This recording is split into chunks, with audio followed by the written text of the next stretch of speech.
आज की इस वीडियो में हम लोग जानेंगे कि जो हमारी मोटर होती है वह ठंडी कैसे होती है। जब भी हमारी मोटर जो होती है उससे कोई भी ऑपरेशन हम करते हैं, ऑपरेशन का मतलब ये हुआ कि जैसे मान लीजिए हमारी यह मोटर हो गई, इस मोटर से हमने कोई चीज़ जोड़ दी और उस चीज़ को हम चला रहे हैं, तो निश्चित बात है घुमा क्या रहा है, घुमा कौन रहा है, ताकत किस में ज़्यादा आ रही है, हमारे इस मोटर में पावर आ रही है। तो यह मोटर निश्चित बात है क्योंकि इसमें करंट का फ्लो होगा तो मोटर हमारी हीट होगी। अब हीट होने की कंडीशन पर यह मोटर अगर हमारी हीट होती रहे तो क्या होगा, मोटर हमारी जल जाएगी।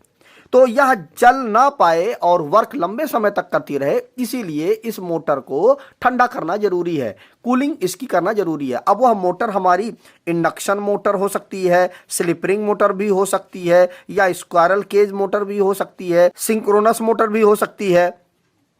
ठीक है, तो ये कई प्रकार की हमारी जो मोटरें हैं वो हो सकती हैं। हमारी डीसी मोटर भी हो सकती है। ठीक है, तो कई सारी मोटरें हमारी हैं जो कूलिंग की जरूरत उनमें पड़ती है। क्यों? क्योंकि उनसे वर्क लिया जाता है, वर्क लेने पर उसमें से करंट ज्यादा फ्लो होगा जिसकी वजह से वो हीट होने लगती हैं।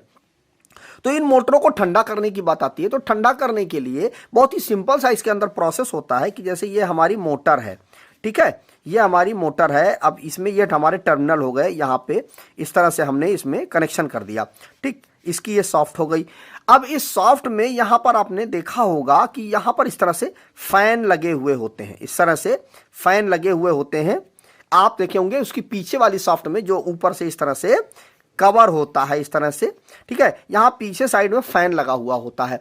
अब यह क्या होता है कि जैसे ही मोटर में हम सप्लाई देते हैं ना, तो ये फैन भी बड़ी तेजी से घूमने लगता है। अब यह फैन घूमता है जब, तो यहाँ पर आपने देखा होगा इस तरह से स्लॉटेड, इस तरह से बना हुआ होता है, ग्रुप्स बने हुए होते हैं। अब ये ग्रुप्स जो होते हैं ये कुछ इस तरह से होते हैं। देखिए इस तरह से अगर उनका शेप देखा जाए तो इस तरह से होते हैं वो ग्रुप्स। अब यहां से पीछे से हवा जब फ्लो होगी तो इन ग्रुप्स के माध्यम से जो हवा है वो उस पार निकल जाएगी। मतलब यहां से प्रेशर देगा फैन तो हवा इस साइड में, गर्म हवा इस साइड में निकलेगी, इस तरह से बाहर हवा गर्म निकलती रहेगी, जिससे क्या होगा कि जो भी गर्मी इस मोटर के अंदर से उत्पन्न होगी वह इस फैन के प्रेशर, हवा के प्रेशर से इन ग्रुप्स के माध्यम से निकल जाएगी। ये क्या होता है, ये फैन थोड़ा ऊंचा होता है और ये मोटर की ये ग्रुप्स थोड़ा नीचे तक कटे हुए होते हैं, जिससे क्या होता है कि हवा का जो प्रेशर है वह पूरी तरह से इन विंग्सों पर पड़े।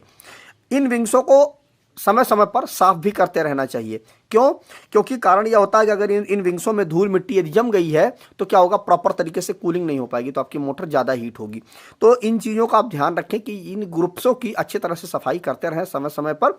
और अच्छे से इस फैन की जो, कभी कभी क्या होता है कि जो फैन होता है ना, इसके अंदर एक इस तरह से चीरा पिन लगा हुआ होता है, वह पिन जो होता है वह टूट जाए या फैन के अंदर से जो जहाँ पे चीरा पिन फंसा होता है वो भी टूट जाता है, तो क्या होता है कि ये फैन हमारा ऐसे नॉर्मली फ्री रूप से घूमने लगता है। तो ऐसा नहीं होना चाहिए। अगर ऐसा हो रहा है तो आपका फैन पूरी तरह से घूमेगा नहीं, तो आपकी मोटर ठंडी नहीं हो पाएगी। तो आप समय समय पर इन चीज़ों का भी आप देखते रहें कि ये फैन प्रॉपर तरीके से इस जो हमारी सॉफ्ट है उसके साथ कनेक्ट है कि नहीं कनेक्ट है। अगर कनेक्ट है तो अच्छे से कूलिंग करती रहेगी। तो क्या होता है कि ये जो विंग्स होते हैं ना, तो अगर हमारी पूरी एक ठोस मोटर होती तो वहां पर क्या होता, मोटर हमारी ज्यादा हीट होती, और अगर यहां से पीछे से प्रेशर भी देता हमारा फैन तो क्या होता कि अच्छे से कूलिंग नहीं होती। अब इसमें क्या है कि इस तरह से विंग्स बने हुए होते हैं, तो क्या होता है कि जो हीट होती है वह इन विंग्सों में ट्रांसफर हो जाती है, निकल जाती है, क्योंकि बीच बीच में एयर का गैप है, यहां पर भी एयर भरा हुआ है, यहां पर भी इस तरह से बहुत सारी विंग्स बनी हुई होती हैं चारों तरफ से मोटर के। तो यहां से क्या होता है कि इनके बीच में एयर भरी हुई होती है और वह एयर बार बार जब निकलती रहती है गर्म एयर, तो निश्चित बात है वहां ऊपर से वातावरण का जो ठंडी एयर होती है वो इनके बीच में भर जाती है और हीट जो है वह ट्रांसफर होती रहती है। और हीट ट्रांसफर होने के कारण से यह मोटर बहुत ही जल्दी ठंडी हो जाती है। तो मुझे उम्मीद है कि आपको यह चीज़ अच्छे से क्लियर हो गई होगी कि कोई मोटर हमारी होती है, अब वह मोटर किसी भी प्रकार की मोटर हो सकती है, कोई भी मोटर हो सकती है, वह ठंडी कैसे होती है। तो ठंडी होने के लिए यही कारण होता है कि इनके अंदर जो विंग्स बने हुए होते हैं, उन विंग्सों की मदद से जो हमारी मोटर है वह ठंडी हो जाती है। तो वीडियो अगर अच्छा लगा हो तो वीडियो को शेयर कर दीजिएगा अपने दोस्तों के साथ, जिससे उनको भी इस टॉपिक के विषय में अच्छे से जानकारी मिल पाए। तो मिलते हैं नए वीडियो में। नमस्कार दोस्तों।